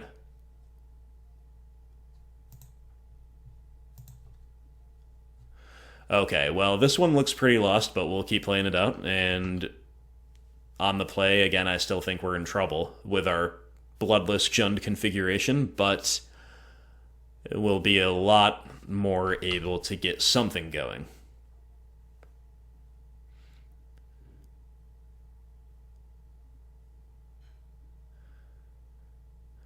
OP just has the payoffs again, huh? What is it this time? Willamog, I concede. I'm so weary. I'm so weary. Okay. Yep, killing our lands. You got it. You got it, my friend. Playing it out there was acceptable, but sometimes, just for the sake of morale, you just hit the concede match button and go to the next one. And on the play, I don't think I'm doing anything different. Again, maybe Huntmaster is not unreasonable compared to other underwhelming options, but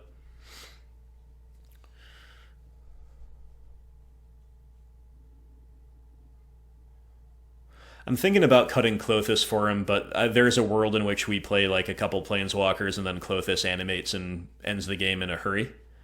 I'm just going to run it back. We're going to Jund him out here in Game 3. I feel it. I can feel it. Can you? Come on, deck. Well, here is our Kroxa into Lily on the play, but we don't have the third land guaranteed. We have a couple Spyros, which are not the best, but we also have Abrupt Decay, which can tag a turn 1 map. So I think on the strength of our turn 2 and our turn 3, if we don't fail to hit land, I should keep this. Nothing like Tron just keeping 7 all 3 games, though. Oh, it's so brutal. It's so brutal when you're on Jund.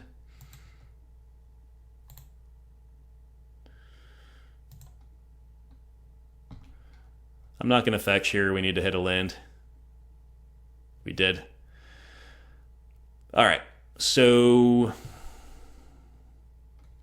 what are the best 2 lands if we want to respect our life total a little bit? Or do we want to just say, nah, we should just get 2 shocks, right? I think that's fine. I think that gives us the most options going forward.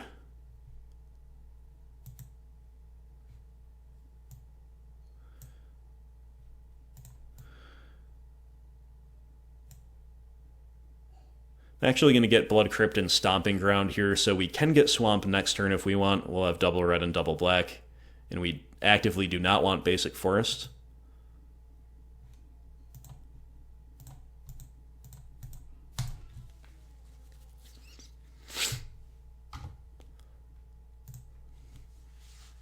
Okay. I like Kroxa a whole lot better when the opponent took a mulligan. Getting Thragtusk out of their hands pretty good. If they just have Natty Tron rolled up, though, you know, it's not going to be enough. So let's just draw Pillage. No, we draw Basic Swamp.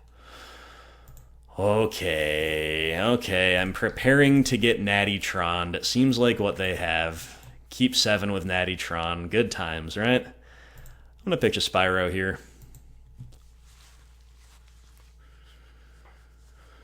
We have to assume they're not going to have Natty Tron, and even if they do, I don't think Spyro is going to help us beat their payoffs to a significant degree. Well, we get 2 Thragtusks out of the hand.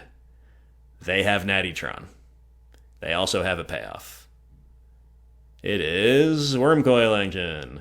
Okay. Somewhat beatable with our hand, kinda. Tarmogoyf. You know, this stuff is not unreasonable. Not unreasonable at all. The big problem is they assembled turn 3 Tron and who knows what else they have. But we're definitely just going to Edict here and like doing a little trading off in this manner with our Decay and our Goyf perhaps. You know, it's going to set us up for a Kroxa, right? I didn't need to fetch here, but since we already did, sure.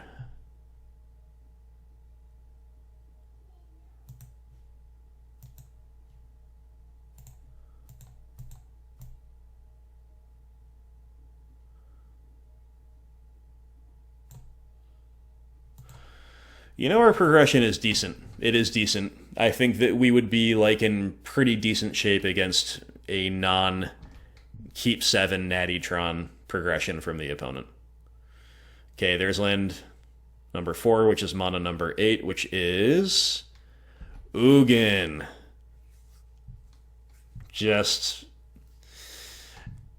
Just go for it, my friend. Just go for it. This is so rough.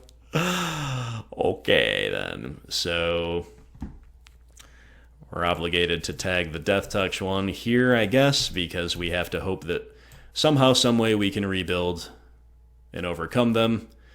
And the life they're gaining is the least of our problems right now. They're going to stand back because they think we're on Bloodbraid Elf, but we're not. We're on Bloodless Jund. So I guess we Kroxa here. Get a card out of their hand. Force Ugin to minus again. And maybe fight our way through that horrible thing this way. But the way this match is gone, there's just no way they don't have another path. Right?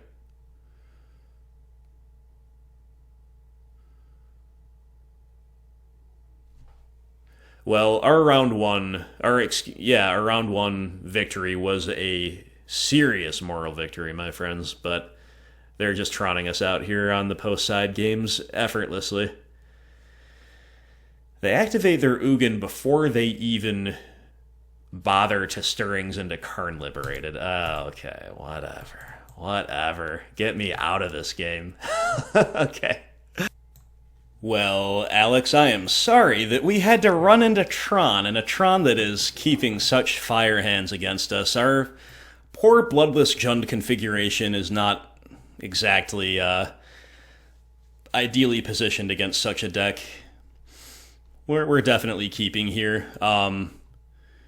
Nevertheless, again, winning game 1 was awesome, and our deck put together a progression that could definitely have taken game 2, but as it happens, we did not. So in the blind against an opponent keeping 7, obviously we lead on Inquisition. We are punished for fetching and shocking if they're an aggressive deck. I want to get Blood Crypt, though, because that lets us cast turn 2 Wrenn and Six if we draw it, and it also lets us cast Spyro, so I think that is the responsible thing to do. Let's go get Blood Crypt. And then see a burn hand, probably, right? I wouldn't hate it. You know, again, I never mind playing against burn.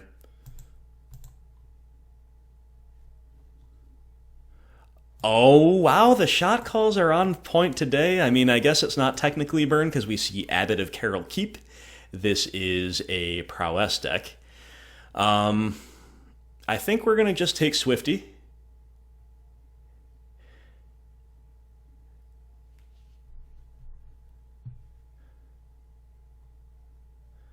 But there is an option to take Abbot here, because we clearly just have push for Swifty anyway. Yeah, you know what? Maybe we take Abbot. We could get punished for this if they have more 1-drops right away off the top. But otherwise, I think this is probably the thing. My first thought was to take Swifty, though. It saves us a point of damage. And also, right now it looks like they're going to be pressed into playing out Abbot without necessarily anything to buy back. Or to play off of the ETB. But that could very easily change. Like, they draw one more mountain in the first 2 turns, and suddenly their incentives change drastically, right? So, definitely don't mind going either way there. I really like having Scooz here, because Scooz is great in the matchup, but just as importantly, Scooz can disrupt them, draw out a spell, and then we unearth them. It's going to be great. So, okay, the draw of Tarmogoyf also very good. Well, one option here is to play Scooz and just say go. The fear here is of Bedlam Reveler going over the top of us. And the desire here is to have a mana-efficient turn. So I think even though Goyf is a big brick wall, and if they have like Swifty, Bolts, and no third land will be punished for playing Scooz this turn, I still think it's probably correct. This is a judgment call moment, though, for sure. And like, the more resources they have to point at Scooz, the less likely they are to ever deal with our Tarmogoyf. That's definitely one way to look at all this. Okay, just bolting. I'm going to eat a spell. I'm going to play around the Bedlam Reveler more than the, like, lose over the next couple turns risk. They say bobble go. I think our read for Rev might be pretty good. We've drawn Overgrown Tomb. Okay, so we can shock in the Ooze and try to make it a 4/4 right away. I think that's probably the play.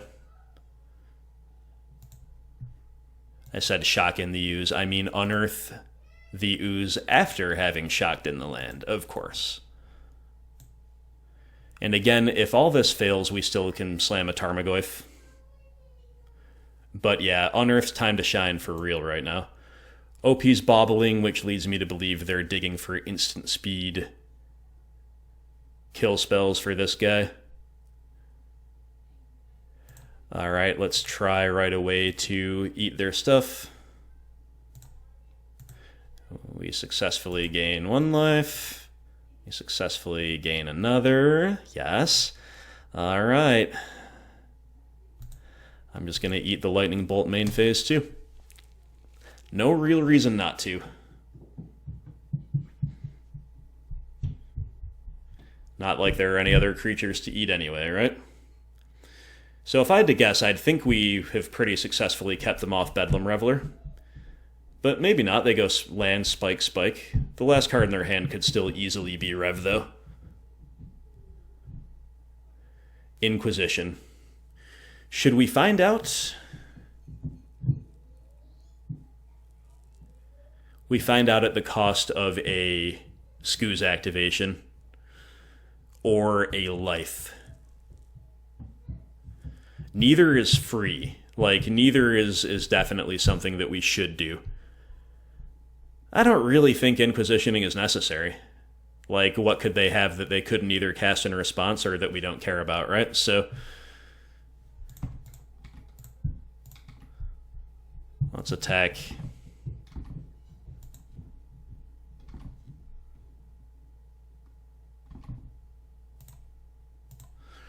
Let's play a goat. Let's eat 2 sorceries and say go.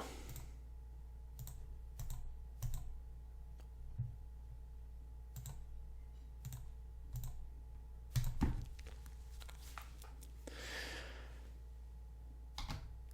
going to conceal info with the fetch land again. I don't think putting ourselves to 6 makes any sense here under the circumstances.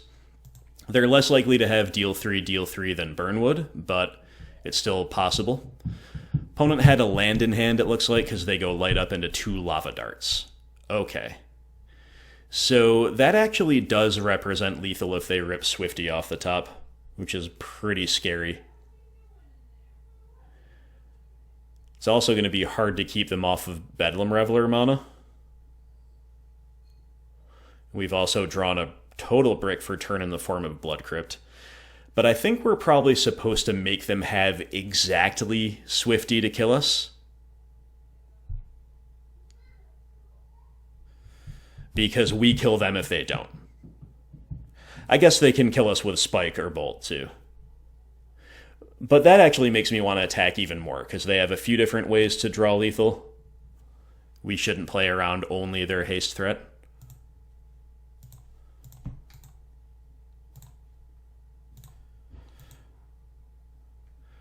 I'm just going to eat 2 spells now and bluff.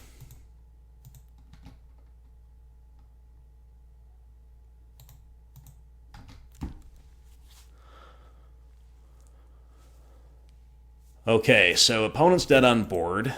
They are going to dump lava darts now. See, I think our Scooze is pricing them into this, because they want Reveler to be a live draw, I suppose.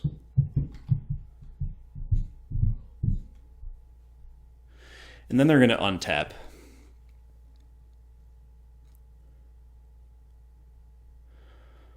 So if their draw for turn is Rev, they can't cast it anyway, so I guess we just let them untap.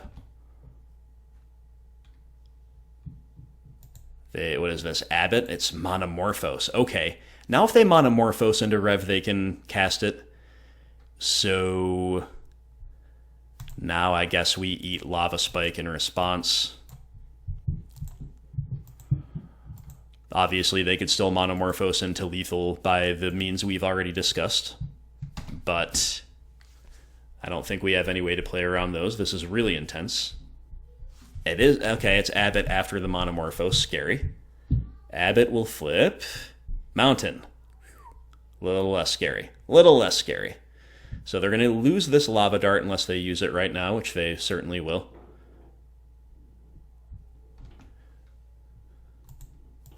And they just go upstairs with it. All right.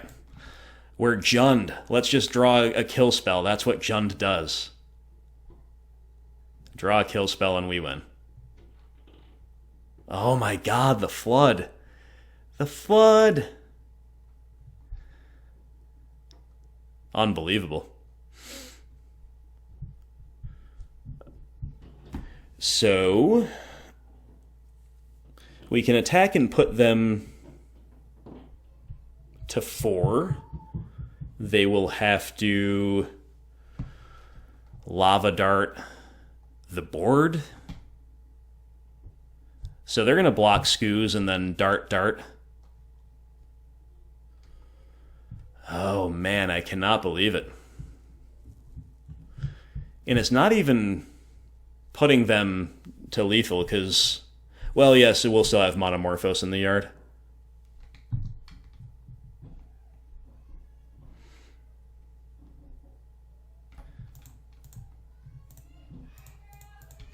So many things are lethal and we just can't find them. But at least this gets the Lava Darts out of there on our own terms. They're going to be trading their threat off. And our Goyf will still be standing at the end of it. We'll be at 5 life. Our position's still, like, fine. Oh, no. They can... I'm sorry. I knew I was missing something obvious. They can Lava Dart us, and now we're dead to Spike or Bolt. Sure. But they've already seen 3 spikes and a bolt. It's not like the most... It's not the most likely. But obviously being at 3 kind of sucks. But we're not dead to, like, anything else.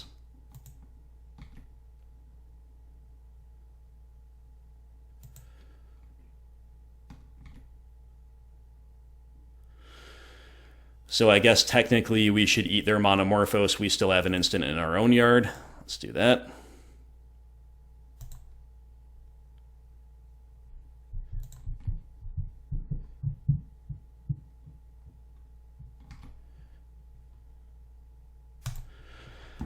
Okay. No top deck one time, OP. They top deck Swifty, so they're still alive. Unless we draw removal again, because we're Jund. We don't, but we draw Spyro. Okay. Let's play out this Bloodstained Mire, and let's play a Spyro, and let's try to draw lethal, shall we? Or some other way to... like another Scooze would be great. Lily of the Veil. It's very, very... like, we have much more efficient ways to get there, but we did get there. Edict you, swing with the Goyf. What a good game. This is why Prowess and Jund, all versions, you know, all variants of Prowess, all variants of BGX, this is why these are two of the coolest decks in the format. No question. Huntmaster, Brutality, Weather the Storm all must come in. Plague Engineer we could find a spot for, but probably won't need to. Nihil Spellbomb number 3 can be in that category. You see a lot of these times when we're not against an all-in graveyard deck, I only bring in 2 Spellbombs, which is one reason I usually only register 2. But we still might play the 3rd. We'll have to see what we want to cut. But I think those 6 cards are what we want. I think all Wrens can likely go, certainly at least 2. Unearth is pretty good. 1 Thoughtseize can go. 1 is questionable, but I don't mind it. Rest of our deck is pretty decent, right? Pretty decent indeed. So why don't we plan to play with none of these cards? We'll cut Wrenn all together. Then we need 2 cuts. Probably am going to cut a Thoughtseize. Kroxa's... one of Kroxa's actually pretty darn good here. Yeah, this is a good problem to have, but it is a problem. So Thoughtseize can go... I guess we could consider cutting Unearth. I don't think it's correct, though. You saw how great it was there. Unearth was key to our victory.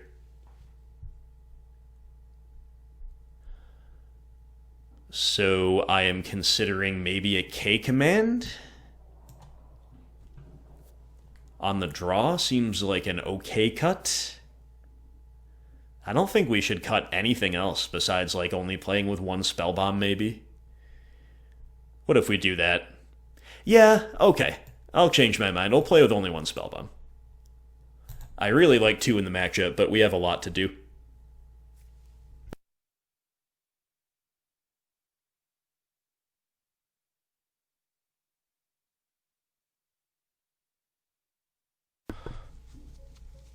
Hand is solid. I will keep it, but the pain is pretty real. And we don't have the 3rd land rolled up, and we all are also vulnerable to Blood Moon because our fetch has to get a shock land as things stand. Oh, triple bauble opener from OP, but thankfully no Swifty to hit us for 4. That's wild, though. Yeah, we've got to play this Catacombs. I don't think Blood Moon against BGX decks is good, but people bring it in, we could get cheesed by it here. Whatever. At least we might be holding up Decay for if and when that happens. I'm not going to compete over the bauble information here. We obviously don't want Affection Shock unless we have to.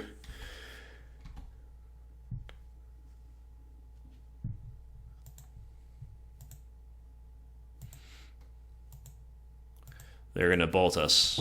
Got it. That means a light up the stage. Yep. Okay, Mountain Monomorphos. Those are some good hits. As a Prowess player, I can confirm that you do like to see the early The early mountain off a turn 2 light up the stage when there's only one of them is usually great. I think I'm going to get Stomping Ground here, lean more into green than black.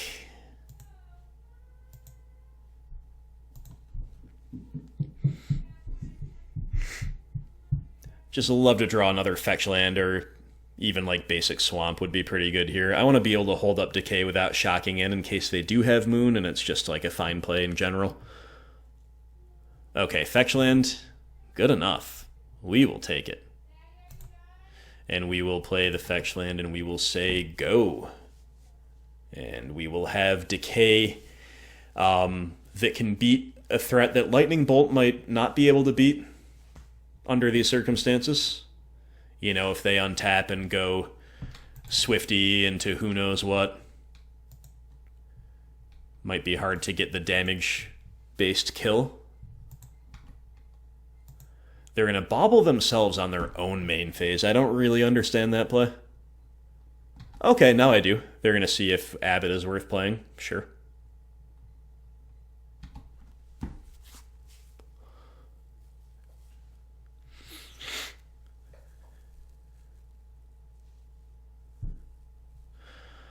I'm just going to bolt the Abbott in response here.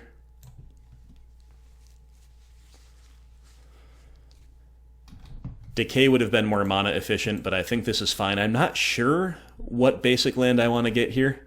We do, remember, still need double red. I could also... This also lets us just say whatever. You know, we're going to kind of ignore the prospect of Blood Moon. Maybe we do that, right? We can just go get Blood Crypt here and have everything.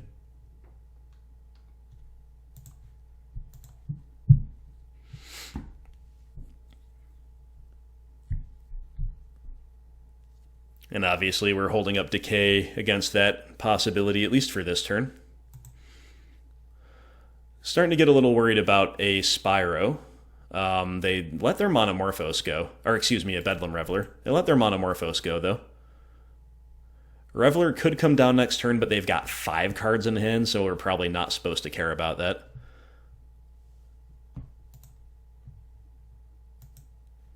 Like, Reveler would be tough. It's always tough, but they're going to be pitching a ton of cards to it, and then we just get to, like, untap and edict it, and they just didn't really accomplish much. Okay. Swifty, you're going to get decayed.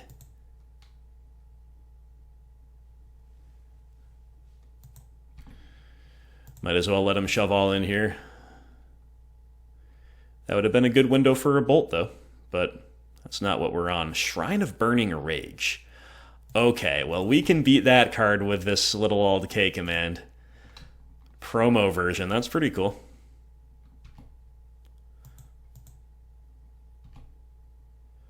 But we get to decay Swifty here.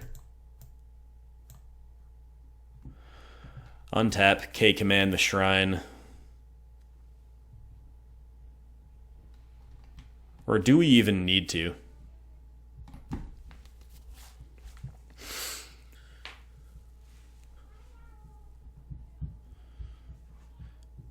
We don't really need to yet. So let's just keep playing draw go, being a little patient here. Again, you know, Reveler gets more worrying. Our attrition that we're representing with stuff like hand attack, the generic non-targeted version with K command discard mode and Liliana uptick, is not the best, right? If they are like sitting on a Reveler also with a lot to do, because what happens is we get a couple edge case cards out of the hand, and then they just slam Rev, and it didn't really matter. So they're going to spike, light up, and there's a Rev waiting in the wings. And then they're going to lava spike us again. Big yikes. Big yikes.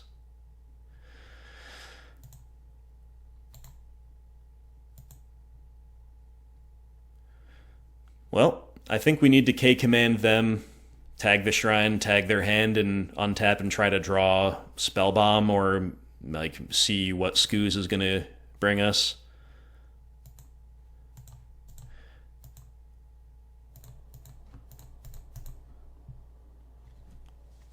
This is a really interesting game.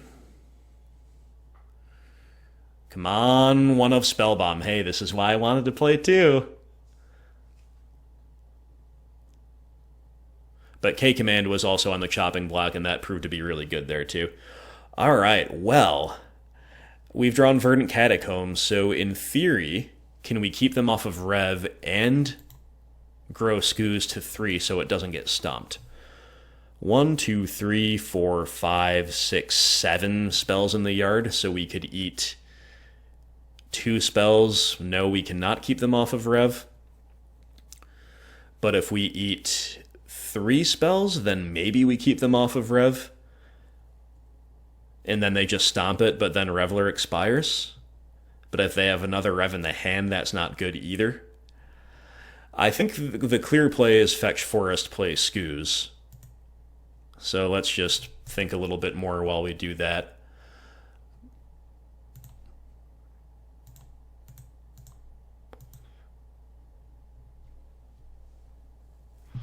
One, 2, 3, 4, 5, 6, 7.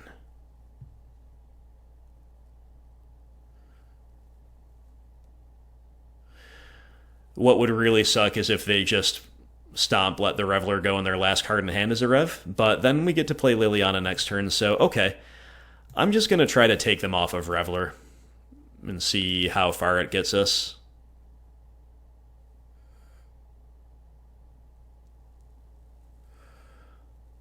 You know what? I already did that.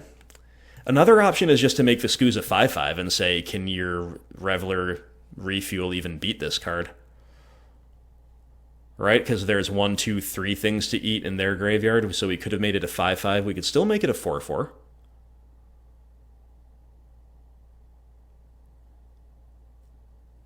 And then next turn we get to go Liliana, Edict your Reveler, hopefully. Hopefully they can't also draw and play a threat alongside it, and then make Ooze a 6/6. Okay, so this was a little weird, but I actually think there's still some merit to making Ooze exactly a 4/4, and then reducing their mana next turn by 1. So while I did change my mind halfway through, it might also be the optimal sequencing anyway. But it's all a lot of guesswork, and it could go many different ways. But, like, this ensures that they're not going to stomp and play a Reveler out of the exile zone this turn, if nothing else. The Nightmare would be like a Dismember or a Flame Slash here. But we can't give them credit for everything. They go Soulscar. Oh, no. Okay, Soulscar, stomp the Ooze. Ooh, yeah, that's kind of rough, too. But we just draw Fatal Push and everything's okay. Oh boy. So we get to play Lily, take up, picture Mountain, push the Soulscar, eat it, still have Spyro in hand.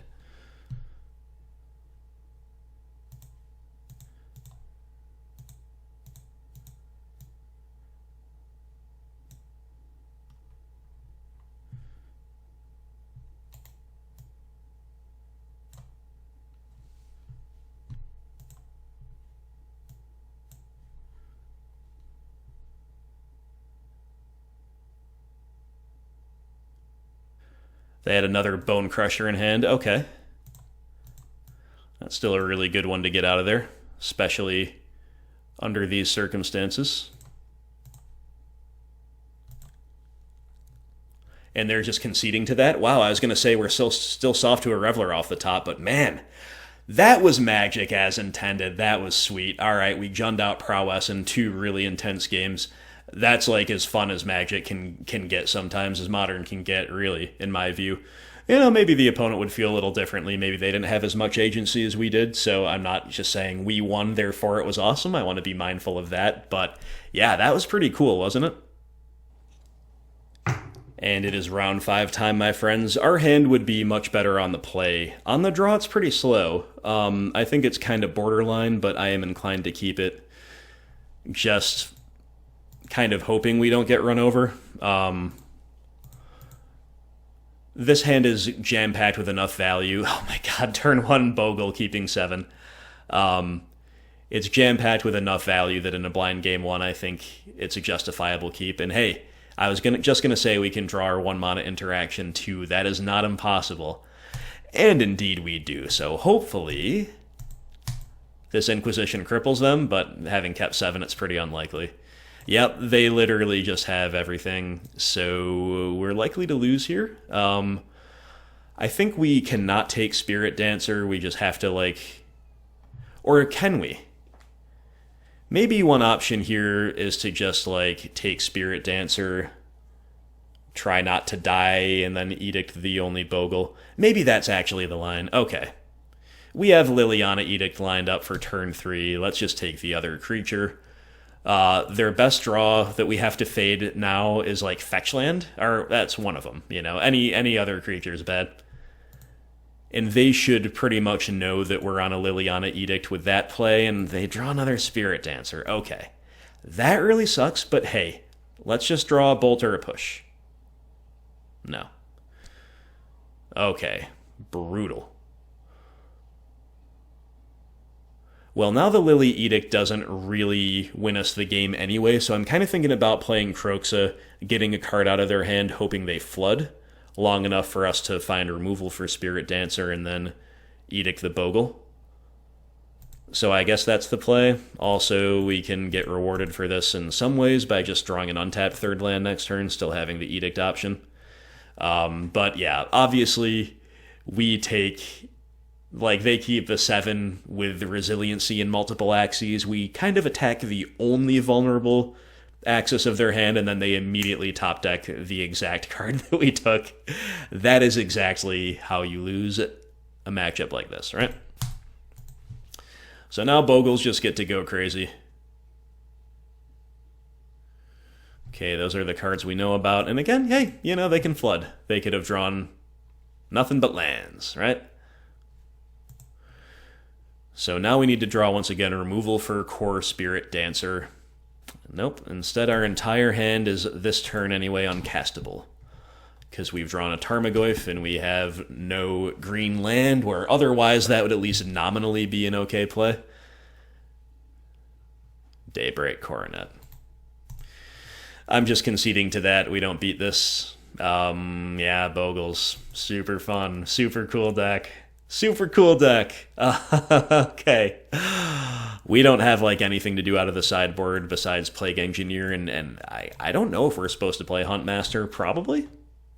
I'm assuming we probably have worse cards than Huntmaster, but like most of the stuff doesn't do anything, which is the entire point of Bogles, is to build a deck where people who are foolhardy enough to play interactive decks don't get to have their stuff matter much. At least, like on our behalf, we do have the Lily Edict. They have ways to beat it. They have ways to prepare for it, but at least we have that going for us. In terms of what we can cut, Wrenn's pretty bad. Unearth is pretty bad. You know, the rest of our stuff is not the worst. Kolaghan's Command is definitely not the greatest. I can strangely see Klothys being okay. Just because life totals do matter a decent amount, and there will be weird amounts of, like, draw go in some of these games, or, like, neither player really able to get things going, so I could see cutting like this. Could also see, again, cutting a Kolaghan's Command. Maybe we keep it in. On the play, it kills Spirit Dancer. It has other use cases. It's just clunky, and as with any targeted removal, it's just bad against the Bogles themselves. But we can cut 2 Wrenn pretty freely. The only thing they're doing is helping us curve out. We don't really need to keep all of these pushes and bolts in, especially the pushes, but again, what else are we going to do with a sideboard? And that's not an indictment of our sideboard. It's like, what do you do with any Jund sideboard against Bogles? Probably not all that much, apart from what we have. Plague Engineer, so we can name Beast, I believe is what Slippery Bogle is, or Elf. But if the time comes and we're not sure, I'm just going to look it up, obviously. We have to worry about Leyline of Sanctity in general, and specifically with this opening hand, we have to hope they're not on Leyline, but this is a snap keep. The only thing it lacks is a threat instead of Wrenn, like a Goyf would be great, or a way to beat Leyline, like a trophy. We don't have that, so they're going deep. We have to hope it's not to a Leyline plus not draw a 5 or 4. If they don't keep Leyline, I'm feeling so good. Feeling so good. And we do have a clock of sorts with Klothys.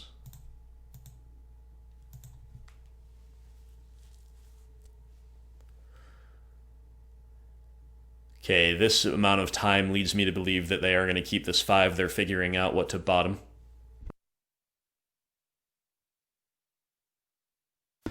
Uh-oh. Uh-oh, it's a Leyline 5.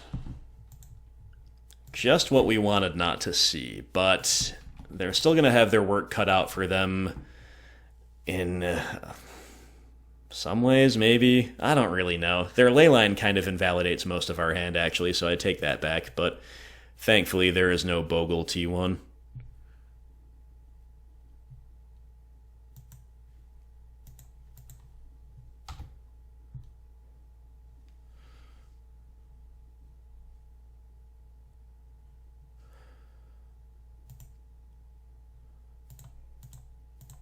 Okay, a pretty underwhelming start from both sides, but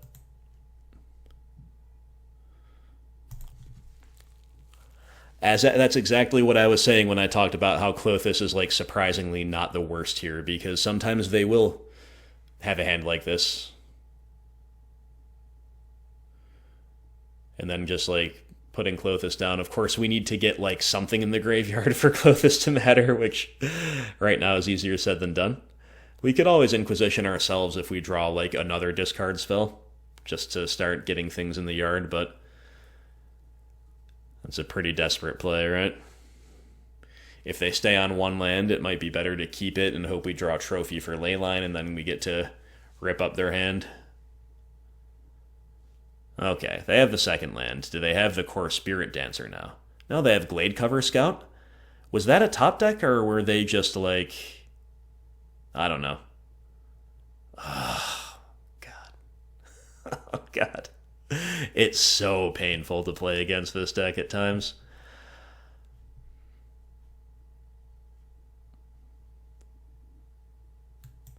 I think Mountain is the land to get here.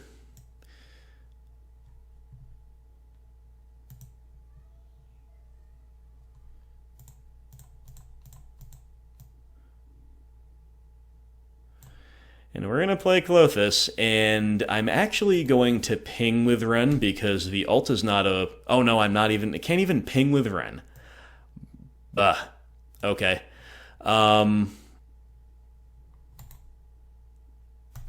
going to tick up then, but not going to buy that back because we want to give ourselves the option to make mana with Klothys. In case we draw a trophy for a turn, then we get to use the floated mana plus the land drop for turn to trophy Leyline, and then we get to Edict the Scout. Look at opponents in Nutty 5. Swinging for 11 on turn 3. Hexproof Trample. Okay, we gotta draw a trophy or we're gonna die. We draw Scooze. Okay, we are just dead. Right. Right. What an insane... round 5, and not in the good way. Not in the good way. Oh, man. Maybe we should have played Lily and ticked up to get one of these things out of their hand. I don't know. Add green. Play the ooze. Nah, I'm gonna play the saddest Liliana of all time. Okay, it won't even let me do that. It knows that this card is just invalidated. I'm just trying to show them the Liliana before we concede. What the heck? Black, green. Okay. Can't do it. So sad. Too bad. We lose. Well, okay. That was an interesting league. In some ways, I just I feel so bad sometimes if I have a Discord, or rather a donation league. Whoops, I had to restart my client, so I need to find our Bloodless Jund list again for the wrap-up. I feel so bad sometimes if I have a donation league and we have, like, non-game losses, but frankly, guys, like, these days, number one, I don't have the time to replay League on that account, and number two, sad but true, that's a big part of Modern. Our wins were so... Actually, you know what? Let's be honest. Our win against Blue-White Control was kind of a non-game, too, in some ways. Like, we had decisions to make. We had tense moments, but they just kind of flooded and didn't draw the big X for one payoff cards. And we were able to sequence around their smaller stuff. But, like, the Prowess win was really rewarding. But beyond that, the Burn round one was pretty cool. Cool deck from the opponent. Definitely a different spin. Probably kind of a bad matchup for us. I think that was reflected in our loss, but it was a close loss and it was a fun one. But, like, getting rolled by Tron, getting rolled by Bogles, it's like, whatever. Modern, is that what you're going to do to us? Okay, I guess that's what we have to work with. So, Alex Cote, my friend, you know, I think we saw some merit to the Bloodless approach, but I think we ran into one too many matchups where it was a liability rather than an asset. I think it's kind of like evenish against Burn, maybe even good against Prowess to have this build, but seems bad against Tron for sure. Against Bogles, I don't know. I think we missed the fourth Liliana broadly against Bogles, but number one, we shouldn't really be teching for them, and number two, they had our Lily covered anyway. So that didn't hurt us. Could Bloodbraid Elf have done anything to turn that around? Probably not. So, I think maybe I take that back a little bit. We were definitely punished to run into Tron. Against Bogles, it's kind of whatever. It matters more what they do than what our exact configuration is, unless you're playing some really spicy anti-Bogle tech. Unless you're, like, really dedicated to not losing that matchup. There's a couple things you can reach for. Or even things that, like, happen to branch nicely into Bogles that... also are fine against the broad meta. Like, Engineered Explosives is a great example. When Bogles was more in the meta, this was like a year and a half ago, I would play EE a lot in Rock, just to have that extra juice in against aggro decks and everything else where it matters, but also to dunk on Bogles. Didn't have it here. Would have been good, though. Would have been good, but you understand the point. So I don't think our list really thrived relative to how we would build it with Bloodbraid Elf, given the matchups. You know, again, I think maybe we get a little bit more benefit against Prowess. I think Burn is kind of a wash. I think we suffer by not having Bloodbraid Elf against Control and Tron. And I think against Bogles, maybe it doesn't really matter what we have so much in this broad sense, right?